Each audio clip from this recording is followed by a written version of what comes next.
Om Swastiastu.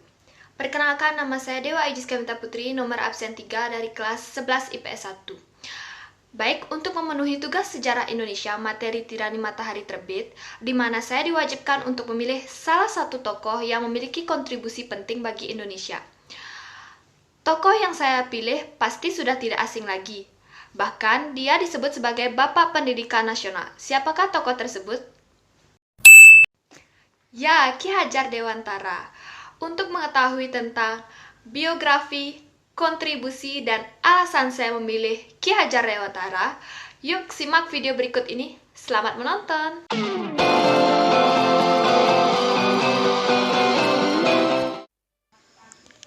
Ki Hajar Dewantara lahir pada tanggal 2 Mei 1889 dengan nama Raden Mas Suwardi Suryodiningrat. Ki Hajar Dewantara berasal dari lingkungan keluarga Kadipaten Pakualaman di Yogyakarta. Terkait dengan pendidikannya, Ki Hajar Dewantara pertama kali bersekolah di LS. LS ini adalah sekolah dasar Belanda, lalu melanjutkan pendidikannya di Stovia atau Sekolah Dokter Bumiputra, tetapi karena beliau sakit, sekolah itu tidak bisa diselesaikan. Mungkin sebagian dari kalian berpikir, dari mana sih panggilan Ki Hajar Dewantara tersebut? Nah, nama tersebut bermula dari saat genap umur 40 tahun, Raden Mas Suwardi Suryodiningrat mengganti namanya dengan Ki Hajar Dewantara. Alasannya adalah agar lebih dekat dengan rakyat. Sejak saat itu, Ki Hajar Dewantara tidak lagi menggunakan gelar bangsawan. Ki Hajar Dewantara memiliki seorang istri bernama Nyi Sutartinah.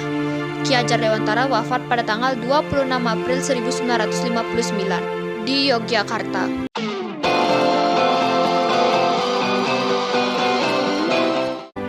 Kontribusi beliau adalah yang pertama, Ki Hajar Dewantara bekerja sebagai wartawan di beberapa surat kabar seperti Sudiotomo, Hidden Japa, The Express, Utusan Hindia, Kaum Muda, Jajah Timur, dan Pusara. Bahkan tulisan-tulisannya sangat komunikatif dan patriotik sehingga membangkitkan semangat anti-kolonial pembacanya. Kontribusi selanjutnya adalah Ki Hajar Dewantara juga aktif dalam bidang sosial politik seperti organisasi Budi Utomo, bahkan bersama Dawes Dekker dan Dr. Cipto Mangunkusumo yang dikenal sebagai tiga serangkai membentuk organisasi Indis Partij, di mana organisasi ini adalah organisasi pertama beraliran nasionalisme di Indonesia. Namun Indis Partij tidak mendapat persetujuan dari pihak kolonial.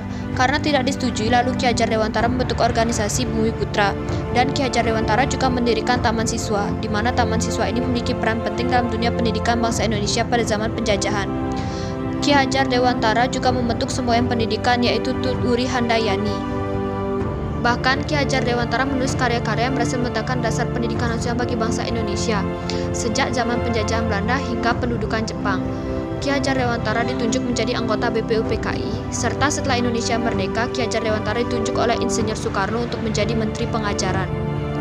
Karena besarnya perjuangan Ki Hajar Dewantara dalam bidang pendidikan, maka hari kelahirannya diperingati sebagai Hari Pendidikan Nasional. Jadi, Hari Pendidikan Nasional jatuh setiap tanggal 2 Mei.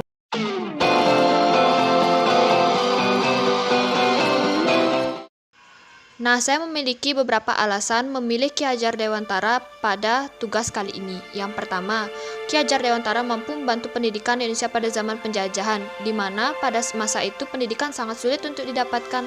Hanya kaum-kaum tertentu saja yang berhak untuk menempuh pendidikan. Yang kedua, karya-karyanya mampu membangkitkan semangat nasionalisme. Yang ketiga, sejak zaman penjajahan Belanda sampai kedudukan Jepang, beliau tetap berjuang untuk pendidikan di Indonesia. Yang keempat, Ki Hajar Dewantara dalam melepas gelar bangsawannya demi dekat dengan rakyat. Nah, sekian yang bisa saya sampaikan untuk presentasi kali ini. Semoga informasi yang saya sampaikan bermanfaat. Perjuangan tidak selalu mengenai senjata loh, bisa melalui bidang lain. Itulah yang bisa kita gambarkan untuk sosok Ki Hajar Dewantara. Akhir kata saya ucapkan terima kasih dan saya tutup dengan Parama Santi. Om Santi Santi Santi.